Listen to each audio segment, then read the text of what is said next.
All right, so welcome back, family. Let's get right into this YNW Melly trial. There's another update, and this is the update. The bulk of the filings challenged evidence that was extracted from YNW Melly's cell phone, email addresses, and social media accounts. The rapper's attorneys questioned the validity of the search warrants that police used to obtain and round up these evidences. They're not questioning the validity of the evidence or the validity of the content that was taken from the phone. They're questioning the validity of the warrant. If they can make the warrant or prove that the warrant to get this evidence was out of place, out of context, was not legal, whatever, they can actually do away with having all this stuff put into trial again, because all the stuff was already put into trial before. For the people who watched the YNW Melly trial the first time around, you will remember that his cell phone was a big issue during the trial. Matter of fact, I would say his cell phone information took up majority of the trial. The reason being was his lawyers and him, they were standing on the premise that the cell phone was not really Melly's cell phone. So anybody could have used that cell phone, right? Because the cell phone is the only thing that places YNW Melly at the scene of the crime, etc., etc. So, boom, here we go. The whole trial, for the first trial, they spent that trial trying to prove, the state trying to prove that this was YNW Melly's phone. If you say that the phone is not yours, the state said, how come we have all these selfies, life-changing experiences caught on film, in pictures, like the first time you met Kanye West and you did a collaboration with Kanye West? These are the phones that are on this picture in a selfie mode. There are phones on here with you and your girlfriend. There are intimate messages exchanged between you and your girlfriend, FaceTime, all that. Messages between you and your mother. No one would use a communal or community phone to do such intimate things if they know that this is a phone that anybody can grab. And the big question of the day is, if this is such a community phone, how come nobody else has intimate stuff on it, like conversations with their girl and their mom and all that, and selfies, except for you? Majority of the info on the phone was by you, is what the state was trying to prove. That was in the first trial. Obviously, YNW Melly team gets a chance to regroup because of the mistrial. So now they're trying to get rid of some things that were used in the first trial, right? All right. So as we move on into the new information that was posted just one day ago, according to Hip Hop DX, YNW Melly lawyers has filed a motion to suppress evidence against YNW Melly again, claiming that the Apple iPhone X that was seized on the night that YNW Melly, Juvie, and Sack Chaser, well, not YNW Melly, on the night that YNW Juvie, and YNW Sack Chaser were killed, that was done with a legally deficient affidavit. Wow. So they are trying to eliminate a lot of this. All the social media stuff you saw in the first trial, all the Facebook, Instagram, Twitter, text messages, FaceTimes, all that. His attorneys are trying. You know what? I'll give YNW Melly's attorneys this. I'll give them this. I think they know that they're fighting a battle that's almost a losing battle. But I also think that they're banking on their years of expertise in the field of law to be able to beat this case on technicalities. Because they sure as hell ain't going to beat this case any other way. But technicalities, you never know what might happen, right? So his lawyers are trying to suppress some evidence. They're saying that all the information on that phone that was seized that night, the same night that Sack Chaser and Juvie got killed, they did so with a deficient affidavit. Deficient meaning It wasn't good enough. It wasn't a tight enough warrant to get that information, that phone. According to court documents, Jamie Benjamin filed the motion, the 11th in the case so far. This is their 11th motion filed so far with the Broward County Clerk of Courts on Thursday, November 16th. Check it out. This whole speedy trial, file a motion, speedy trial, file a motion, speedy trial, file a motion. It's kind of like hurry up and wait, hurry up and wait, hurry up and wait, go, wait, hurry up and wait. It's a rhythm that's all messed up for this trial. Of course, people were asking, come on, man, let's get to the trial. Why is it taking so long? Why is the state holding up the trial? It's not the state. Majority of the motions have been filed by YNW Melly's team, right? So now his trial, for those of you who missed it, which was supposed to start in January, early January, because they were expecting to have a jury seated by December sometime, that trial has now been pushed to February of 2024, right? If you missed our video before, we spoke about what his mom had to say about that and everything. Just go look up that video, which was before this one. So YNW Melly's attorney, Jamie Benjamin, he claims that there was no probable cause to seize and search YNW Melly's phone, and that the basis on which the affidavit was signed and the subsequent warrant was issued was therefore a violation of the 4th Amendment and the 14th Amendment rights against illegal search and seizure. I'm no attorney, right? But let me tell you something. Check this out. This is how it went down. So allegedly YNW Melly was in a car. We saw that on video, correct? Right. He got in the car at the studio and he left with Sack Chaser, with Juvie, with Bortland, and YNW Melly as well. We also saw the manner in which they loaded into the car, with YNW Sack Chaser sitting in the back seat right next to YNW Melly, who went into the back seat as well and sat behind the driver. YNW Juvie, rather, was sitting in the back seat next to Melly, and YNW Sack Chaser went into the front passenger seat. Correct. Now, with that said, after Bortland ended up at the hospital, under questioning from the police officers, he lied, or it is alleged that he lied, unless they are so bent on having everybody believe that Melly was no longer in that vehicle. So he left, he got out of that vehicle and got into the red SUV somewhere down the road. But remember, Trayvon Glass already testified that Melly never got out of that vehicle and got into our red SUV. We never stopped for nothing. We just drove. So there's no way he could have got into our vehicle. Right. What they're trying to prove here is this. He got out of the vehicle. YNW Melly was supposed to be mentioned at the hospital by YNW Bortland when he went to drop the bodies off at the hospital. When the police asked him, who were in the car with you? And he said, it was just us three. YNW Bortland, myself, who's driving, YNW Bortland, and then there would be YNW Juvie and Sack Chaser, which are the two that were dead.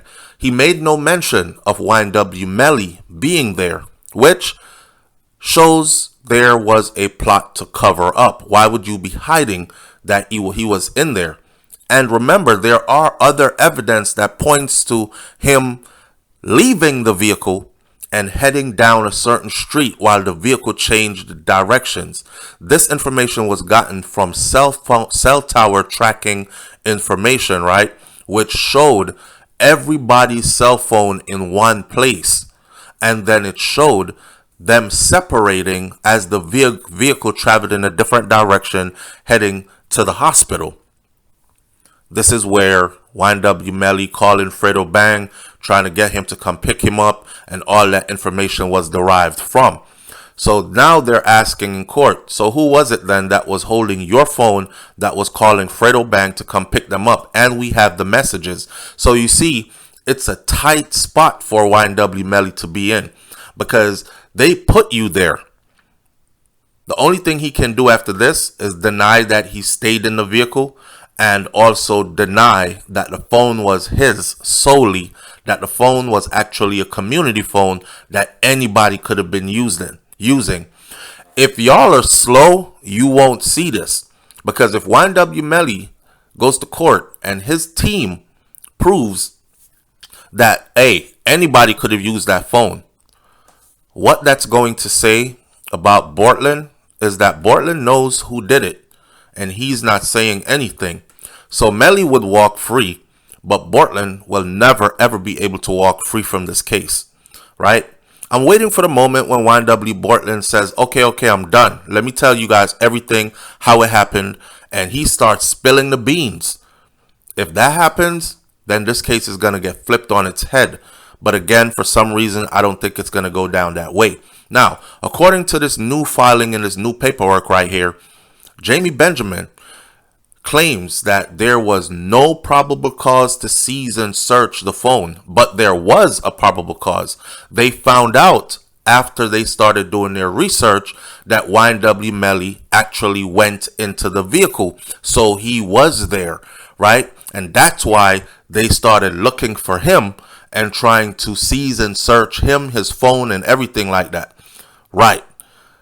Now, furthermore, the motion to suppress reveals that the affidavit was signed by none other than Detective Moretti. Detective Moretti, who has already faced his fair share of legal hurdles thanks to his alleged intimidation of witness in the first double homicide trial that ended in a mistrial. Now, what are we talking about when we talk about intimidation of witness? They're speaking about Detective Moretti grabbing the phone out of YNW Melly's mother's hand. Mind you, her attorney was present, so they couldn't get him on using excessive force and intimidating a witness. They're going to try to get him on something else, tampering with evidence, gathering evidence outside of his jurisdiction, lying, or asking a fellow detective to lie for him. It could also be YNW Melly's manager, who allegedly Detective Moretti admitted it in the first trial.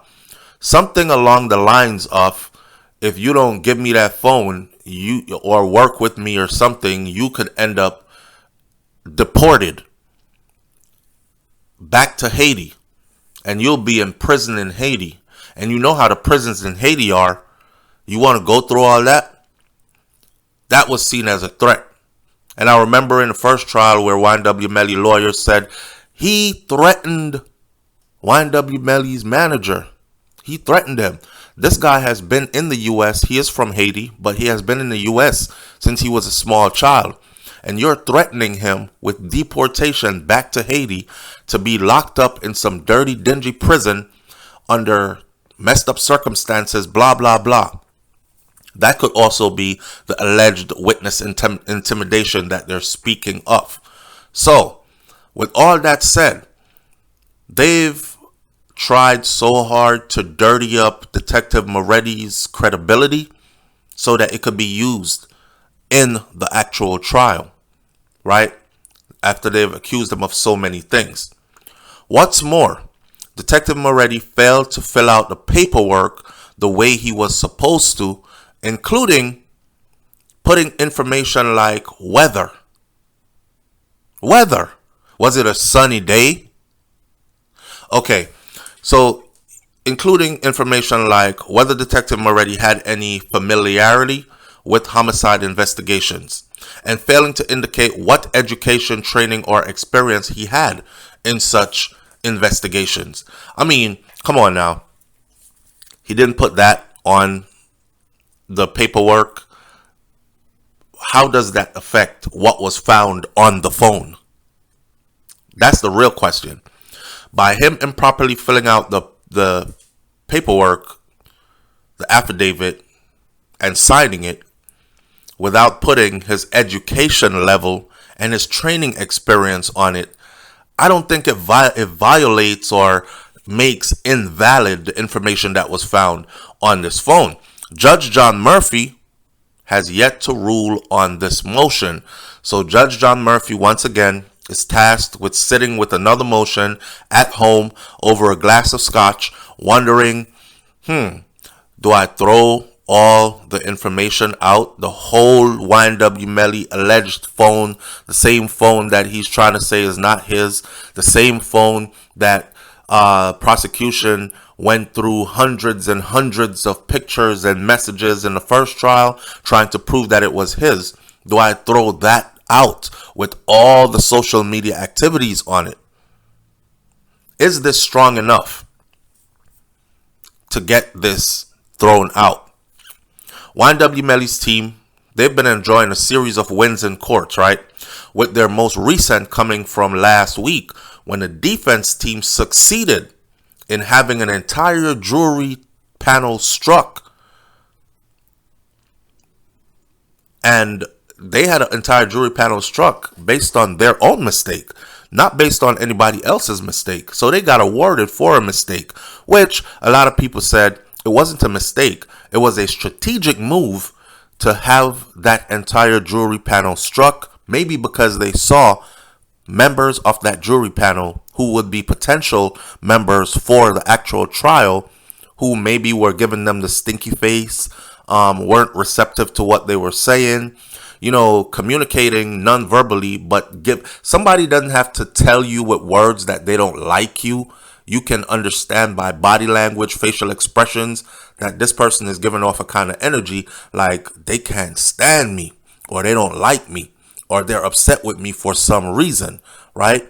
And maybe that's the reason why they went ahead and asked the jury to remember that in order to convict YNW Melly of murder of Sack Chaser and Juvie, that they must also be able to prove that he is a gang member. This is where the state objected and said, hey, what are y'all doing? Why are you telling them that? You are misleading the jury or potential jurors. We don't have to prove that he's a gang member in order to find him guilty of murdering his two friends. So why are you telling them that? Even one of the jury members or potential jury members, who's no longer there, of course, they raised their hands and they asked the same question. Are you telling us that in order for us to find him guilty of murder, we must also find him guilty of being a gang member? And if we cannot find him guilty of being a gang member, then we cannot find him guilty of the murder of YNW Juvie and YNW Sack Chaser? Is that what you're telling us? The judge called them to his stand. The judge said, find another way to say this to them. Rephrase it. They went back over there and said the same thing to the panel again. And then they went ahead and said, hey, listen, Judge, we're going to ask for this panel to be struck because on the grounds of, in front of them, the state's calling us out. So it looks like we don't know what we're doing. Now, our credibility is tainted with this jury or potential group of jurors. So they're going to forever, throughout the entire case, throughout the entire trial, be looking at us like we don't know what we're doing. And that could lead to them biasly taking sides with the state and possibly even finding Melly guilty when he's not. So the judge actually granted them that and struck the entire jury panel. It wasn't something that the prosecution did. It was what Melly's attorneys did. And they won that. They also won getting the lead detective, the lead prosecutor removed from the case. They won a couple of things. But I don't know. I think this is them getting buttered up for the big grand finale. YNW Melly's teams is out here doing what they're supposed to do, right? And I said it before, I say it again. They are on their job. If I was paying a whole lot of money for top lawyers to save me, we're talking about his life here. We're talking about a double murder trial where he is facing the death penalty. Right. So in a memorandum of law filed on November 8th and obtained by a couple of media houses, Assistant State Attorney Alexandra Bucklew, stated that she, on behalf of the state of Florida, object to the dismissal of jury during the voir dire prior process due to the defense's claim of an improper line of questioning, a seemingly minor step that resulted in the entire jury being dismissed at the defense's request, and a request which was agreed by the judge. So at that point, they won, right? The prosecution was saying, hey, Your Honor, there's no need to dismiss this panel of jury of potential jurors. They made a mistake twice in front of them, but that's not enough. The judge agreed with YNW Melly's attorneys and did indeed dismiss those. Now, that didn't mean that the whole jury selection process is going to start all over again. That just means that they will continue looking for potential jurors from another set of people, from another panel. What's more, Bucklew remarked that the state of Florida was afraid of being unduly prejudiced if, indeed, the defense continued to raise objections about the impaneled jurors. The state fear that every time the state objects and the objection is sustained, that the defense will move to start over again because it affects their credibility with the jurors, is what she wrote, which she has a point. You can't just start dismissing jurors every time YNW Melly's attorneys say, dismiss this set of jurors because, dismiss that set of jurors because. So YNW Melly is accused of conspiring with YNW Bortland in October of 2018 to kill their two friends, Juvie and Sack Chaser, which allegedly the state believes that YNW Melly is the trigger man for that. And if he is convicted, he does face the death penalty. So right now, that's the update. They're trying very hard to get all of the cell phone information thrown out of the YNW Melly case. This motion was about the bulk of the filings, challenged evidence extracted from YNW Melly's cell phone, email addresses, and social media accounts, all on the phone. The rapper's attorneys questions the validity of the search warrant that the police obtained to round up the evidence. Leave your comments in the comment section below. Tell me if you think they're going to be successful at getting all the cell phone information thrown out. Remember, the cell phone is a big deal in this trial. I'll catch y'all on the next video as we stay close to this trial as possible. Hit that subscribe button. Hit the bell next to the subscribe button so you are notified every time a new video goes up on BrainFLoTv. I'm out. Peace.